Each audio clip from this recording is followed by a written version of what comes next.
The Wishing Well by Horace Torres.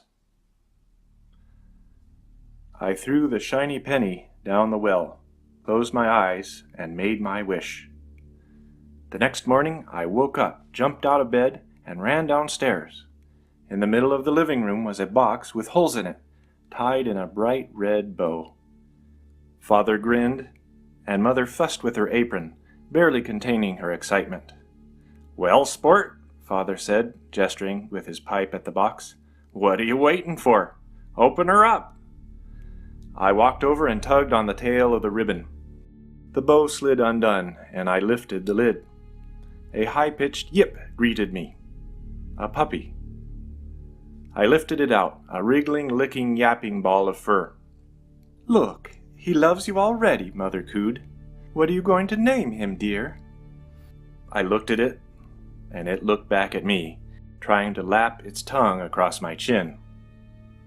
"Puppy," I said. Darned wishing well, I thought.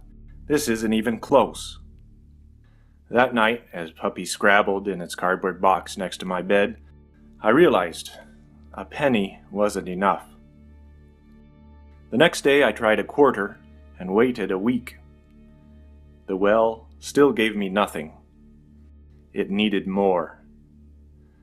I saved my allowance for a whole month and stole a 20 out of the register at the general store when Mr. McAllister wasn't looking. As I listened to it all clatter and flutter down the deep, dark hole and heard the echoing splash, I thought surely this would be sufficient. But still my wish went unanswered. The well didn't want money. It needed something more. I ransacked my room. I grabbed a milk crate from under the bed. Going to the closet, I climbed to the top shelf and took down my baseball cards, dumping them in the crate, silently saying goodbye to all the Babe Ruths, Hank Aaron's, and Jackie Robinsons I'd traded off the fellows at school. I dropped in my ball and glove. I jammed in the 2 halves of the broken bat used by Curly Jones to hit our game-winning home run last season, its splintery ends protruding from the crate. And on top of the heap, I carefully laid my World Series pennant, signed by the whole team. I picked up the weighty box and staggered down the stairs and to the back door. Puppy tagged along, barking and snapping at my ankles. I pushed it back with my sneaker. Just as I had my hand on the handle, Mother called from the kitchen. "Make sure to take Puppy with you so he can do his business. If I have to scrub these floors one more time, I'll swear." Darn it all. I sighed. "Come on, Fleabag," I growled.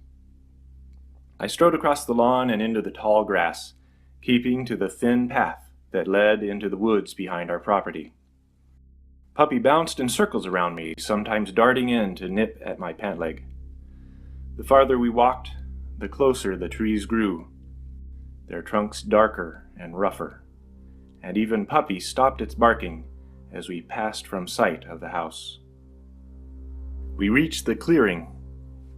There was the well, waiting as always, its stone walls overgrown with ivy, its broken crank jutting at an odd angle, its weathered roof missing shingles like a descaled fish. I approached. Hefting the milk crate to the lip of the well, I paused. It wanted a sacrifice, yes, but this collection of my most valuable things was just lifeless paper, cloth, leather, and wood. It wanted more. I turned, spotting Puppy whimpering at the edge of the clearing, head down as it backed into the undergrowth. I knelt, holding out my hands. "Come here, dog," I coaxed. "Come here." Half an hour later, I heard Father calling my name. "Over here," I answered. I heard branches snapping, and Father pushed into the clearing, brushing a twig from his shirt with his tweed jacket. "There you are, sport," he greeted me. "Your mother sent me to call you for dinner and—" He stopped. Weak yaps and splashes still echoed up from the bottom of the well. He took the Lord's name in vain, Is that Puppy?" I screwed up my face, nodding. "I didn't know what to do," I said, sounding miserable. He swore again. Tossing aside his jacket, he grabbed the rope coiled beside the well, wrapping it around behind him and crossing it in front. He climbed to the mouth of the well, then cinched up the rope and leaned back toward me, testing the makeshift sling. The crank shifted and creaked, but held.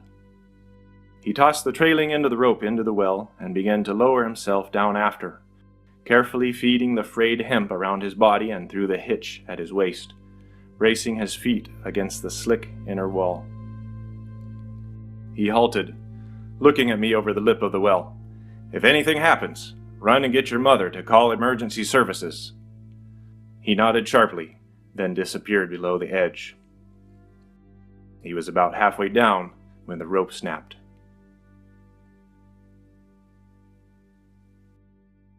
"Hurry, Mother," I called over my shoulder, my sneakers pounding against the packed earth as I dashed down the path, deeper into the tall grass. She followed as fast as she could in her heels. "Wait for me, dearie," she called.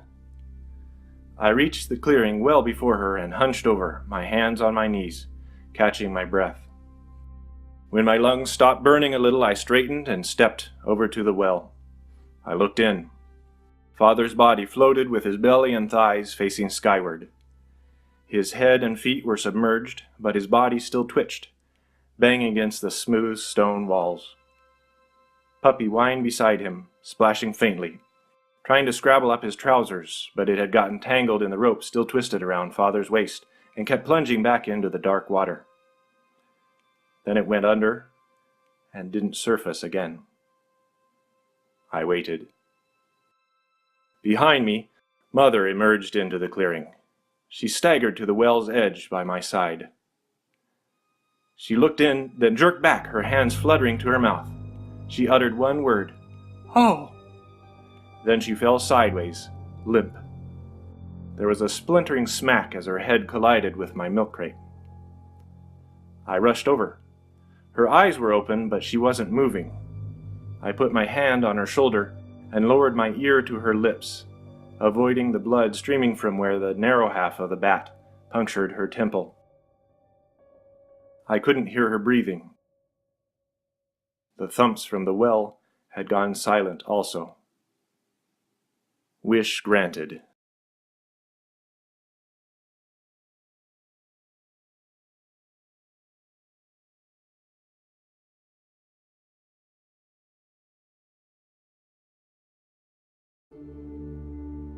Souls by Horace Torres.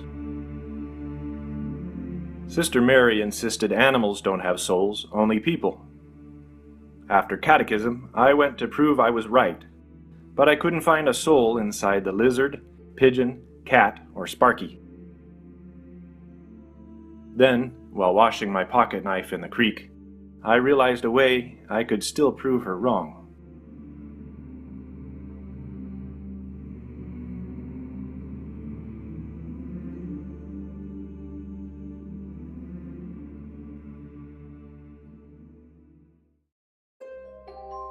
A Bedtime Story by Horace Torres.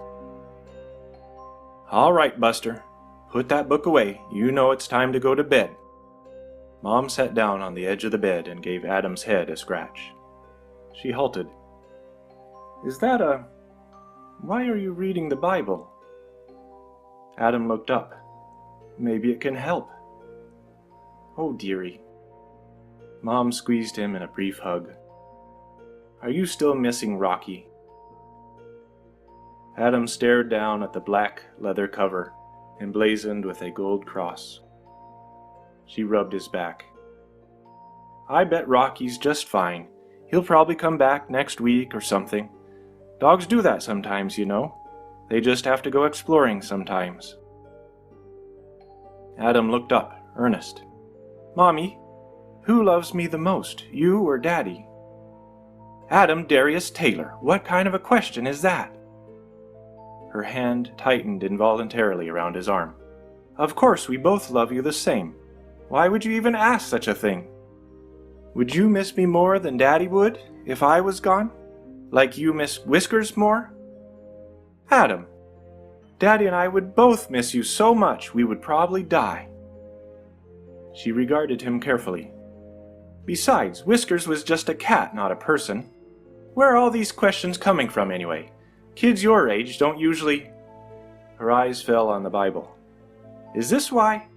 All these questions about death and who loves who more? She lifted the book away, shaking her head.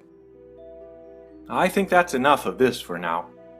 I'm just going to put it up until you're a little older and ready to deal with big issues like that. For now, I just want you to be a happy little boy, okay? She scratched his head again.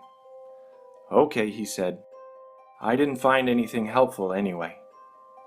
All right, Buster, enough of this kind of talk. Did you brush your teeth? Mm-hmm.